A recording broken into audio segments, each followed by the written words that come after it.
내일 열리는 7월 금융통화회의에서 우리 정책금리가 어떻게 될 것인가가 관심이 되고 있는 가운데 오늘부터 캐나다 그리고 말레이시아를 필두로 이번 달 말까지 주요국 중앙은행 회의가 러쉬를 이룬다고 합니다.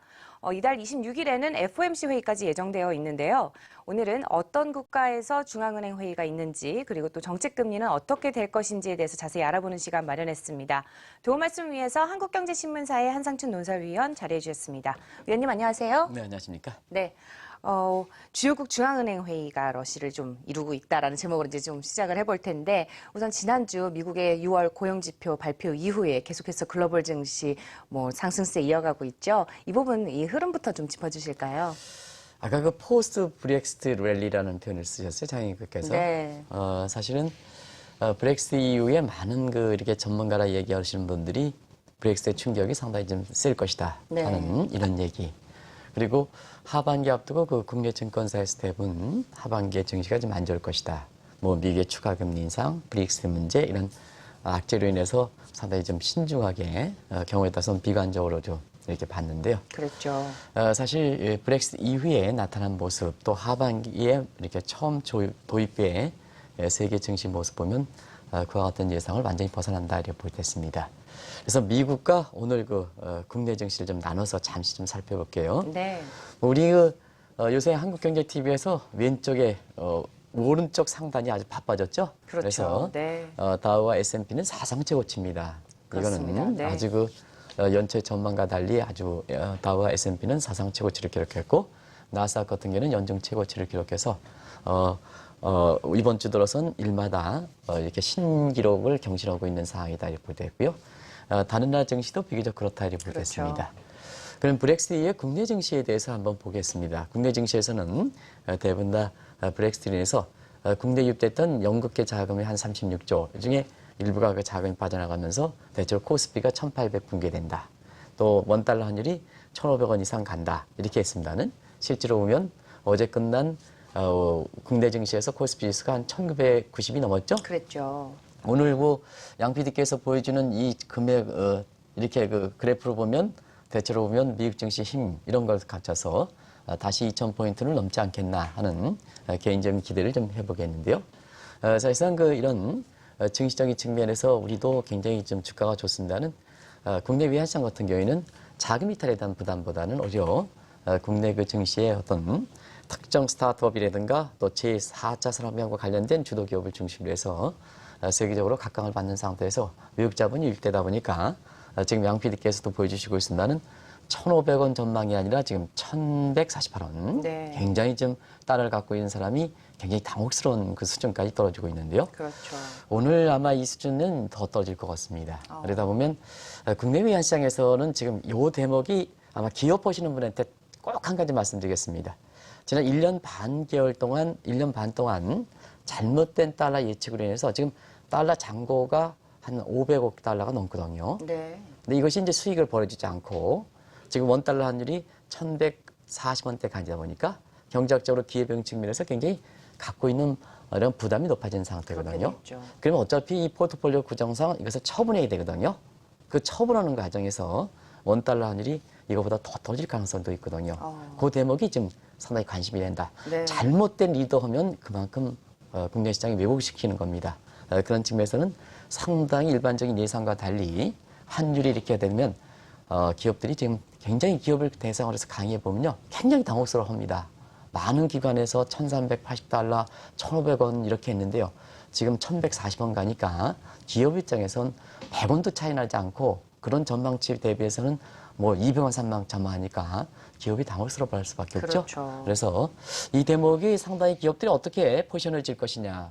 슈퍼 달러에서 롱 포지션보다는 이제 숏 포지션 쪽으로 이렇게 가야 될 방향인데 어떻게 선택할 것이냐 하는 이런 측면이 국내 외환시장에 굉장히 관심이 되고 그것 때문에 환차익 기대돼서 외국 자본들이 이탈이 아니라 국내 자본이 들어오는 배경이 되고 있다 이렇게 볼 수 있습니다. 네, 말씀하신 것처럼 또 저희 생방송 글로벌 증시에서 계속해서 좀 발빠르고 또 정확한 정보를 전달해 드리려고 노력을 하고 있습니다. 뭐 애청해 주시는 분들 중에 뭐 많은 CEO 분들도 계시고 또 증권사 분들도 계시는데요. 앞으로도 계속해서 좀 좋은 정보 전달해 드리도록 하겠습니다. 또 오늘부터 주요국 중앙은행 회의가 러시를 이룬다고 이제 앞서서 전달을 해드렸는데 왜 이맘때만 되면 이렇게 집중적으로 이렇게 이루어지는지 이 부분에 대해서 좀 설명을 해주실 수 있을까요? 시기적으로 보면 지금이 7월 초죠. 네. 하반기 시작되니까 아무래도 상반기의 통화정책 경기를 좀 진단하고 점검해서 하반기에 통화정책의 방향의 틀을 잡기 때문에 중앙은행 회의가 7월 초에 러시를 이룬다. 2월 말 7월 초에 러시를 이룬다 이렇게 볼 때고요. 또 한 가지는 브렉시트라는 큰 변수에 따라서 어쨌거나 이것이 충격이 크든 안 든 간에 질서상의 변화거든요.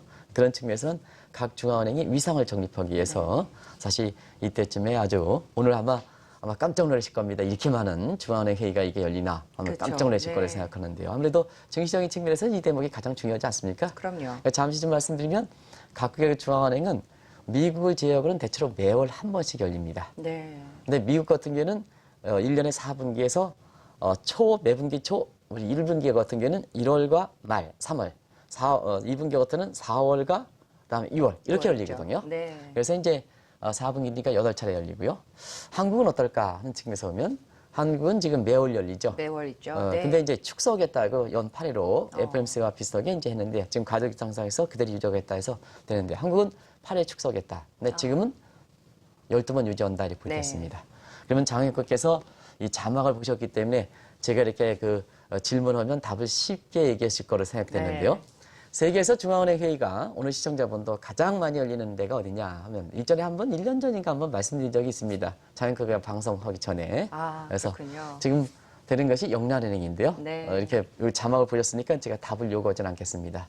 영란은행이 20일 간격으로 합니다. 그럼 1년에 365일이니까 20일 간격하면 약 16번 정도 열린다. 그래서 가장 빨리 열립니다. 네. 그만큼 이렇게 영란은행이 브렉시트 얘기할 때 영란은행의 무기력함을 제시하는 전문가들이 있었는데요.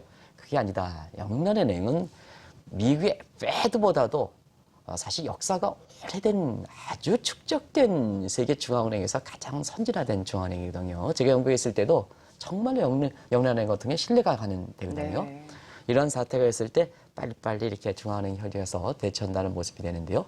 전반적으로 볼 때는 이런 아주 브렉시트라는 긴박한 상황에서 각국의 중앙은행회의가 일제히 열리다 보니까 그 자체로 이렇게 정치적인 측면이라든가 이런 게 심리적 안정감을 줘서 지금 나스닥이라든가 그다음에 3대 지수가 연중 최고 내지는 사상 최고치를 기록하는 거고 국내 증시에서도 코스피가 2,000선 바짝 다고서고 경우에 따라서는 오늘 2,000선을 넘는 배경이 된다 이렇게 볼 수 있습니다. 네, 그렇군요.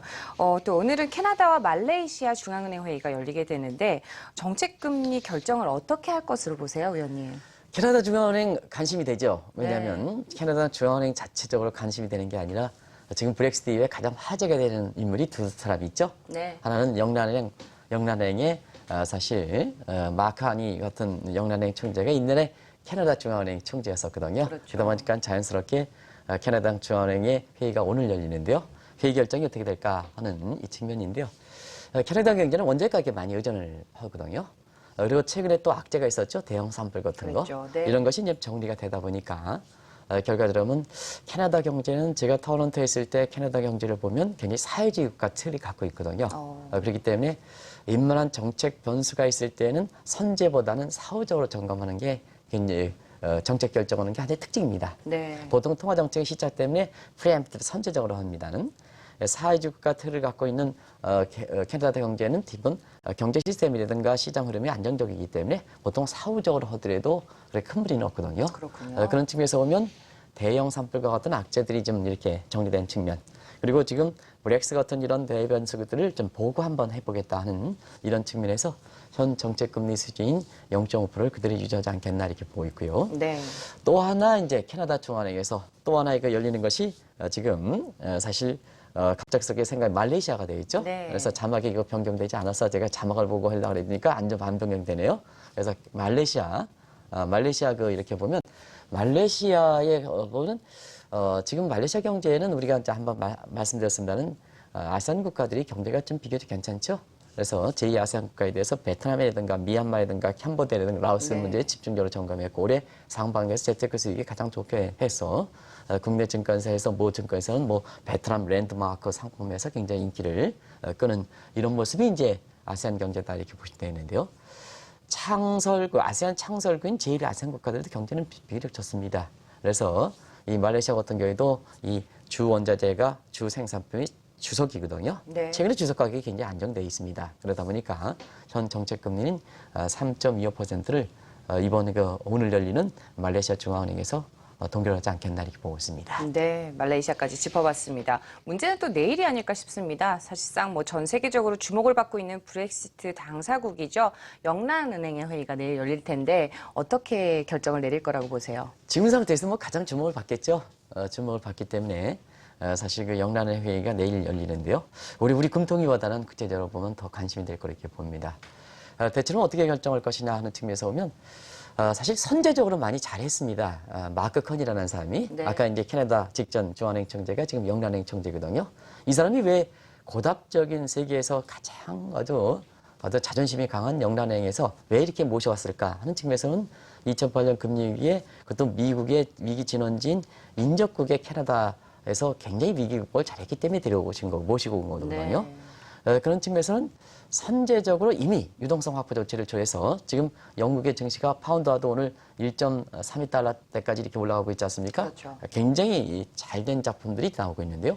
더더구나 지금 상태에서 영국이 탈퇴 결정 국민투표에서 자중지라는 부분을 테레사 메이가 오늘 바로 그 총리로 네. 총리로 제2의 대처다 이렇게 평가할 만큼 오늘 카리스마 가지고 딱 거는 상태이기 때문에 전반적으로 브릭스의 충격을 좀 완화하면서 지금 영국 증시가 굉장히 그 좋은 모습을 보이는 상태거든요. 그래서 지금 상태에서는 영란은행이 회의를 한다 해도 경기부양 문제는 아니니까 브렉시트의 여파를 흡수한다는 측면이기 네. 때문에 부동산 펀드랑 같은 우려라든가 이런 부분은 대부분 유동성 문제거든요. 그렇겠죠. 그래서 금리는 인하하는 문제는 그렇게 중요한 문제는 아닙니다. 그래서 정책 금리는 좀 이렇게 여유가 된 상태에서 좀 남겨놓고 유동성 확보에 그 초점을 맞춰주는 회의 결과를 내놓지 않겠나 이제 이렇게 보고 있습니다. 네. 근데 이제 유동성 확보 측면에서는 이미 마크 커니가 비교적 브렉시트의 전후에서 국민투표 전후에서 유동성 확보를 많이 해놨거든요. 그러다 보니까 일부 사람들이 영계 부동산 펀드론이 우려가 된다, 세계 증시가 붕괴된다 해서 얼마나 많이 떠들었습니다는 그 부동산 펀드는 사실 단기적인 미스매치 현상을 줄이기 위한 사전 조치에 해당된다. 그것이 펀드론 발생된 게 아니다 하는 것을 누차에 말씀드렸었는데요. 그것이 지금의 증시를 반영하는 거 아니겠습니까? 유럽 증시 강하게 반등 하죠. 그다음에 S&P 지수라든가 미국의 3대 지수 반등하죠. 그래서 이럴 때는 악재를 얘기하는 스타일가 아닙니다. 네. 지금 악재를 얘기할 때도 세계 증시가 굉장히 좋은 모습이기 때문에 악재를 딛고 호재가 되는 상태거든요. 딛고가 되거든요. 네. 그래서 이럴 때 악재 가지고 이렇게 방송하는 사람들은 잘못된 방송이라고 생각합니다. 그래서 이럴 때는 악재를 딛고 대부분 다 이렇게 아까 브렉시트 랠리라고 했죠? 네. 그런 모습이 되는데요. 지금 상태에서는 오히려 브렉시트가 전화위복이 돼서 굉장히 우리도 이제 방송했습니다. 브렉시트가 전화위복이 된다 이렇게 얘기를 말씀드렸습니다는 이것이 증시가 지금 상황이 반영된다 이렇게 보게 됐습니다. 그래서 영란은행에서 왜 마크 커니가 그렇게 중요한 사람이냐 하는 측면에서는 위기를 본질을 잘 알고 있기 때문에 정책 금리 건드릴 것이다 이렇게 하는데 그 건드리지 않고 유동성 확보에 나서지 않습니까? 그것이 주요해서 지금까지 모습은 잘 견디고 있다고 보게 됐습니다. 네. 또 같은 날이죠. 영란은행 회의에 앞서서 또 열릴 우리나라의 7월 금융통화 회의 결과가 또 주목이 되고 있습니다. 추가 금리 인하 방안을 놓고 이제 좀 설전이 벌어지고 있는 상황인 것 같은데요.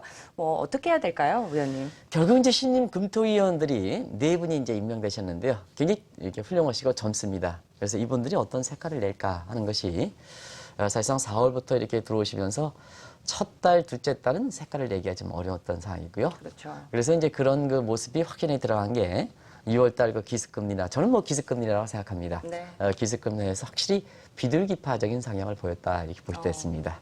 그리고 우리 경기 상황이 안 좋죠? 또 여러 가지 구조적 얘기가 있죠? 그렇다 보니까 자연스럽게 비둘기파적인 색채가 확실히 드러난 상태에서 사실 내일 있을 7월 회의에서도 경우에 따라서는 추가 금리 인하가 필요한 것이 아니냐 하는 이런 시점에 시장의 기대감은 충분할 수 있다 이렇게 보시면 되겠는데요. 사실상 그렇습니다. 지금 시점에서는 다른 국가가 보조를 맞춰가는 것이 한국 경제 입장에서 한국 경제가 세계 주도력이 있으면 통화 정책에서도 우리가 주도력 있게 우리 경제 문제만 생각해서 가는 게 좋은 건데요. 네. 지금 한국은 중간에 그 어떤 중간자 입장, 그렇죠. 밸런스 입장이죠. 네. 그런 상태에서 통화 정책은 뭐냐? 다른 국가 보조를 맞춰가는 것도 한국 경제 안정을 위해서 좋은 모습이다 생각하거든요. 지금은 외환 시장과 증시적인 측면에서 이렇게 볼 때는 사실 경기 문제, 실물 경제만 생각하면은 추가 금리 인하 이런 기대가 있겠습니다는 네. 사실 그 증시라든가 아니면 외환 시장 이런 모습고 다른 국가의 정책의 보조성을 가늠할 때는 이번 내일 있을 7월 회의에서는 금리를 현 수준 1.25%를 좀 동결해 가는 것이 네. 바람직한 정책 결정이 아닌가 이렇게 보고 있습니다. 네. 지난달에는 좀 깜짝 금리 인하를 좀 발표를 했는데 이번엔 좀 유지를 하지 않을까라는 이제 의견이셨고요. 또 앞서서 캐나다와 말레이시아 중앙은행 그리고 영국 영란은행까지 좀 살펴봤습니다. 또 14일과 15일 양일에 걸쳐서 중남미 국가에서도 중앙은행 회의가 열린다고 하는데요. 위원님 이 부분도 좀 짚어주셔야 될 것 같아요. 네, 중남미 국가들도 지금 관심이 많죠. 두 가지 정치적 측면에서 굉장히 중남미들이 변화가 많죠. 뭐 칠레, 페루, 네. 뭐 경우에 따라서는 브라질, 호세프가 어떻게 될 것이냐 이런 문제. 그리고 작년 같은 경우에는 아르헨티나에서 마크리 정부. 그래서 중남미의 국가들이 12개 국가 중에서 좌파 성향을 갖고 있는 국가들이 10개 있었는데요. 다 무너지는 형국입니다. 그래서 또 우리나라 측면에서는 특별히 또 브라질 국채라든가 이런 걸 갖고 있기 때문에 중남미 국가들의 국가들의 중앙은행 회의도 이례적으로 관심이 될 수밖에 없는데요. 전체적으로 보면 최악의 상황은 좀 벗어나고 있다. 뭐에 의해서 중남미 국가들은 대부분 다 원자재 의존도가 높지 않습니까? 네. 그래서 상반기에는 중남미 국가들이 많이 갖고 있는 또 오늘 이렇게 14일에 있을 칠레라든가 이런 데는 구리 가격이 되게 중요하거든요. 그래서 이런 그 국가에 미치는 경제 비중이 높은 원자재 가격들이 이제 상반기에 저점을 통과해서 이렇게 최악의 상황을 탈피하고 있기 때문에 경제는 전반적으로 안정을 각오하는 상태고 또 한 가지는 새롭게 들어오는 신정부들이 아직까지는 뭐 금리를 변경할 만큼 이러한 상태는 아니지 않느냐. 총기의 네. 과도기적 상태이기 때문에 사실 뭐든지 정책을 한번 지켜보는 측면에서 가는 시점이 이렇게 지금 시점이 아니냐. 그게 이제 소위 웨이트리스 스테이트 기간이다 이렇게 보시면 되겠거든요. 네. 힘을 빼고 한번 이전에 너무 좌파 정부가 중남미 국가에서 워낙 많은 비중을 차지했기 때문에 새로운 정부가 들어오지 않습니까? 이런 기간에서는 국민들의 어떤 체질을 해서 이걸 지켜보는 것도 좋은 정책이라고 보거든요. 그 기간을 정책적으로 아무런 변화선을 못 세웠지만 우리 속담으로는 정중동이다 해서 웨이트리스 스테이트 기간이라 이렇게 표현하거든요. 네. 그런 관점을 관념을 해볼 때 경제적 측면이든가 정책적으로 웨이트리스 스테이트를 감안해 볼 때는 역시 14일에 칠레, 그 다음에 15일에 페루 이런 중앙은행 회의가 열리는데요. 여기서도 정책금리가 동결하지 않겠냐. 그래서 네. 14일에 있을 칠레는 정책금리가 3.5%. 제가 말씀드리는 정책금리는 기준금리입니다. 시청자 여러분께서 저는 기준금리라는 표현을 안 씁니다. 그래서 정책금리가 3.5%다. 그리고 15일에는 페루가 0.5%다 이렇게 보시면 되겠습니다. 이 수준 유지하지 않겠나 이렇게 네. 보십니다. 이제 페루와 칠레도 함께 살펴봤습니다. 영란 회의 결과와 함께 또 다음 주죠. 21일에 예정된 유럽 중앙은행 회의가 또 있는데요. 저희가 계속해서 업데이트를 해드리긴 하겠지만 21일에 있을 유럽 중앙은행 회의는 어떻게 보시는지도 말씀 들어볼까요? 결국 브렉시트에 대한 충격 여파 이 문제가 어떻게 평가하느냐에 따라서 달린 문제가 아닌가 생각합니다. 그런데 아직까지 드라기 총재라든가 그다음에 ECB의 여러 가지 금리를 결정하는 정책위원들의 입장에서 보면 브렉시트 여파가 너무 과잉되게 해석됐다 하는 네. 이런 시각을 갖고 있습니다. 일전에도 한번 똑같이 중앙은행 입장에서도 영국 입장에서 똑같이 그런 얘기를 하더라고요. 자, EU가 이상은 아니다. 근데 모든 분석은 여기 와서 얘기했던 많은 사람들은 EU가 이상적이다. 영국 탈퇴가 이단하다. 하다 보니까 영국 탈퇴가 이 이상 기점에선 아주 안 좋은 모습이니까 결국 세계 증시라든가 국내 증시에 미치는 영향이 굉장히 충격을 과다하게 해석했다는 얘기입니다. 근데 이유는 문제가 있는 게 아닙니까? 네. 문제가 있기 때문에 영국이 탈퇴하는 거 아니겠습니까? 그리고 영국이 단독으로 탈퇴하더라도 사실 분담금 부담 줄어들어 각종 규제 줄어들어 해서 자체적으로 성장 요인도 많거든요. 그런 측면에서 볼 때는 ECB의 전체적인 평가는 브렉시트 여파에 따라서 이번에 회의에 어떤 모습이 결정될 거로 보이는데요. 일단 기본 기조는 브렉시트 여파는 너무 과대하게 해석됐다 하는 시각이거든요. 그런 측면에서 ECB라든가 드라기는 좀 더 지켜보겠다. 네. 상황을 볼 때는 회원국이 탈퇴한다 이렇게 하니까 굉장히 긴박했던 상황 아닙니까? 그죠? 그랬죠. 그럼에도 네. 불구하고 가장 중부부서에 해당되는 ECB라든가 드라기 총재 같은 경우는 좀 더 지켜보겠다는 신중한 입장을 이렇게 채우고 있다고 보겠습니다. 또 한 가지는 영국에서 이번에 이변을 선택한 결과, 그래서 6월 23일 회의일 날 대부분 사람이 정상은 잔류다 생각하는데 이변을 선택해서 이렇게 문제가 된 거 아니겠습니까? 네. 그래서 이런 것이 결국은 이변을 선택할 때는 이변을 선택한 그 나라 국민들이 가장 피해를 받는다는 것이 영국의 지금 브렉시트 국민 투표에서 뼈저리게 보여준 사실이거든요. 네. 그러다 보니까 영국 그 탈퇴 결정을 통해서 다른 국가들도 경기 회복이라든가 난민이라든가 테러 문제에서 탈퇴가 된 욕구를 많이 줄여들었습니다. 줄여들었습니다. 이게 탈퇴를 잔류하겠다는 입장이요. 네. 이런 측면이 있기 때문에 지금 시점에서는 21일 날 영란은행 회의와 함께 사실 그 유럽중앙회의가 간접이 될 거로 이렇게 보이는데요. 정책금리가 0%죠. 0%는 변동이 없을 거로 이렇게 보고 있습니다.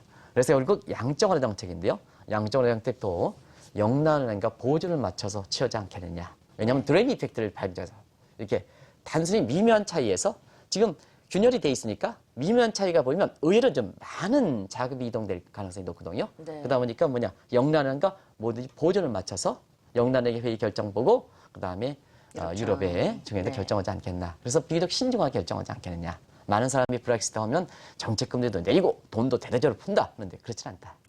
두 가지 브렉시트 여파가 가민하게 평가되어 있다. 또 브렉시트 여파로 해서 이변에 의해서 현금 잔류 가능성이 높아졌다. 그리고 지금은 지금 영란은행과 보조를 취하는 것이 가장 ECB에선 통화정책에서 최우선순위 둔다. 이렇게 보실 수 있습니다. 네, 뭐 전 세계적으로 좀 밸런스를 맞추려고 하는 것 같습니다. 또 이달 26일부터죠. 양일간 걸쳐서 있을 7월 연준회의도 관심이 될 것으로 좀 보이는데 아무래도 추가 금리 인상은 인상이죠. 미국이니까 죄송합니다. 미국 금리 인상은 좀 어렵지 않을까 싶기도 합니다. 이번 달에는 어떻게 보세요? 분명히 페드 입장에서는 출구 전략, 추가 금리 인상의 필요성을 느끼는 상태이고 그다음에 경기를 안정시켜야 되는 목적을 갖고 있다 이렇게 볼 수 있습니다. 그래서 양면성을 갖고 있다 이렇게 볼 수 있습니다. 그래서 추가 금리에 대한 필요성 내지가 웬만큼 여건이 되면 추가 금리 인상한다 이렇게 보시면 되겠습니다. 네. 그런데 지금 시점에서는 일단 인상 요인을 강하게 받쳐주는 것이 뭐냐면 6월 그 고용 서프라이즈요. 네. 이런 것이 이제 결과적으로 보면 추가 금리 인상 가능성에 대해서 누그랬던 부분을 좀 살려내지 않겠느냐. 또 지금 다우와 S&P가 사상 최고치, 그 다음에 나스닥 지수가 연중 최고치 이것도 추가 금리 인상 가능성을 이렇게 낮아졌던 것을 고개를 이렇게 올리게끔 하는 이렇게 되는 요인인데요. 사실상 지금 시점에서 보면 대외적으로 불확실한 요인이 많죠. 그렇죠. 여전히 그런 변수들이 있고 또 한 가지 6월 같은 고용지표 서프라이즈 문제는 한 지표, 한 월만 보면 안 된다. 7월 이후 8월 이렇게 해서 어떻게 갈 것이냐 하는 측면에서 3개월 이동평균을 보면 7월 이후 8월 사실 조금 6월보다 떨어질 가능성이 높습니다. 그래서 통계입법상의 베이스 팩트를 감안한다면 6월 한 달에 서프라이즈 가지고 추가 금리 인상 이런 부분은 좀 어렵지 않겠느냐. 그러다 보니까 사실 증시라든가 또 지금 이제 한번 일전에도 점검해드려서 그 위에 그 조선일보에서 크게 두 개면을 실어가지고 했는데요. 세계 부동산 시장에서 한번 집중적으로 점검해드린 적이 있지 않습니까? 그렇죠. 그래서 네. 지금은 증시보다도 부동산 시장이 아주 뜨겁게 달하고 있습니다. 이런 것이 돈의 향방입니다. 그래서 사실상 지금은 7월 이렇게 연준회에서도 지금 장학께서 말씀하신 대로 추가 금리 인상을 가져가기에는 좀 어렵지 않겠나 이렇게 보고 있습니다. 네. 또 연준회의가 끝나자마자 28일부터죠. 또 양일간 일본은행 회의도 관심이 되고 있습니다. 아베노미스를 떠받치기 위한 대대적인 추가 금융 완화책이 과연 나올 수 있을 것인가 이 부분도 또 굉장히 궁금해하실 텐데 간략히 좀 말씀을 해주시면요. 네, 아베노미스는 일반적으로 국제사에 실패했다고 이렇게 보는 거죠. 실패했다고 봐서 이번에 그 참여연 선거에서 아베 총리가 굉장히 기사회생했죠. 네. 그러다 보니까 기생하다 보니까 또 다시 의기양양해서 10조 N 규모, 우리 돈으로 보면 지금 한 10조 N이니까 11점 이렇게 되니까 한 100조가 넘네요. 100조 원 네. 정도 대대적으로 재정 부양책을 추진하겠다 하는데요. 시청자님들 꼭 말씀드리겠습니다. 이건 재정 지출 계획을 의지를 밝힌 거지 여기 와서 재정 지출을 한다 하는 계획이 설립된 건 아닙니다. 그걸 꼭 말씀드리겠습니다. 왜냐하면 10조 원 규모의 대대적인 경기 부양 의지를 이렇게 재정 지출을 겠습니다. 이거 재원 마련하기가 어렵습니다. 재원 마련하기가. 왜냐하면 국채 발행해가지고 네. 이게 이제 크라우딩 아펙 때문에 사실상 국채 발행해가지고 총수가 증가하느냐 이게 어렵거든요. 그래서 많은 사람들이 이것이 의지만 밝힌 건데 이것이 마치 규모가 확정되는데요. 규모가 확정되면 재원을 마련해야 되죠. 재원. 돈을 마련해야 되지 않습니까? 그렇죠. 돈 마련할 길이가 지금 만만치 않거든요. 그리고 돈을 마련하는 길에서 경기 부양 이렇게 할 수가 없습니다. 크라우딩 아웃 이펙트라든가 이런 측면이 있기 때문에 그래서 항상 이 문제에 대해서는 다시 한번 시청자 여러분한테 확고하게 말씀드리겠습니다. 재원을 마련할 길이 없다. 이렇게 크게 의지가 발전해도 그런 측면에서 통화정책에서 자연스럽게 관심이 될 수밖에 없는데요. 이달 말에 BOJ 회의가 열리죠. 근데 지금 일본의 정책금리는 마이너스 0.2%입니다. 추가적으로 내리긴 상당히 어렵지 않느냐. 그래서 동원 가능한 수단이 없거든요. 그래서 지금 내기하는 게 뭐 ETF를 매입한다 뭐 이런 정도의 뿐이 없습니다. 신선한 정책이었습니다. 그렇군요. 네. 근데 지금은 신선한 정책을 요구해야 되거든요. 그러다 보니까 뭐냐면 일본의 아베 총리 입장에서는 이 벤 버네키 글로벌 금융위기 때 사실상 미국의 위기를 잘 극복했다는 벤 버네키의 훈수를 주려해서 그렇다 하려까랑 어제 만났고 그다음에 아베 총리와도 오늘 정도 만나는데요. 어떻게 할 것이냐 하는 측면에서 보면 벤 버네키 입장은 확실하게 헬리콥터 벤식이거든요. 네. 헬리콥터 벤식. 이건 뭐냐? 일본은 특정 부분 문제가 있느냐 전체 문제가 있으니까 돈을 그냥 위에서 뿌려라. 그럼 주워 갖지 않겠느냐? 일본 사람이 주워 갖다 하면 그거 가지고 쓴다 이겁니다. 이것입니다. 이게 헬리콥터 벤식이거든요. 아주 극단적 정책이다. 네. 2008년 미국의 그 금융위기 때 마찬가지로. 결과에 들어오면 헬리콥터 벤식에 버냉키 의장의 훈수를 들어서 한다는 것은 일본 경제가 본인 자신이 아베노미스가 실패했다. 굉장히 어렵다. 그걸 인정하는. 그리고 네. 재정정책 측면에서는 외국 사람의 훈수도 이미 들었거든요. 폴 크루만 교수. 그다음에 조지 스티그레츠 교수. 이런 사람들이 훈수를 줬는데요. 별반 나올 게 없었습니다. 근데 이번에도 벤 버네키의 의지를 이렇게 보인다 그래도 왜 그러냐.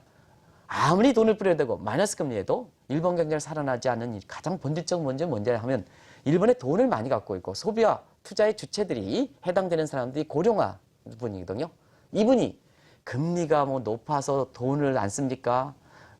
돈이 없어서 네. 돈을 안 씁니까? 결과적으로 일본 경제 가장 이 사람들이 소비하지 않은 이유는 뭐냐? 미래가 불확실하기 때문에. 이 문제 풀어주지 않고 자꾸 정책만 건드려져 가감한 정책하면 뭐냐? 미래에 대해서 더 불확실하게 느끼겠습니까? 안 느끼겠습니까? 불안하게 느끼죠. 아베 총리가 이걸 알아야 됩니다. 더 불안하게 정책적으로 계속 흔들면 더 불안하거든요. 그러다 보니까 이렇게 극단적인 정책을 추진해도 결과적으로 기대한 만큼 효과가 나타나지 않는다. 단기적으로 어떻게 캠플 이번 것처럼 캠플 역에서 10조 하니까 뭐 조금 올라가도 나중에 보면 다시 요요 현상 때문에 제대로 간다 이렇게 보이고 있습니다. 네, 오늘도 말씀 잘 들었습니다. 내일 열리는 7월 금융통화회의와 그리고 각 국가별 중앙은행 회의와 그 정책금리는 어떻게 될 것인가에 대해서 한국경제신문사의 한상춘 논설위원과 말씀 나눠봤습니다. 오늘 말씀 고맙습니다. 고맙습니다.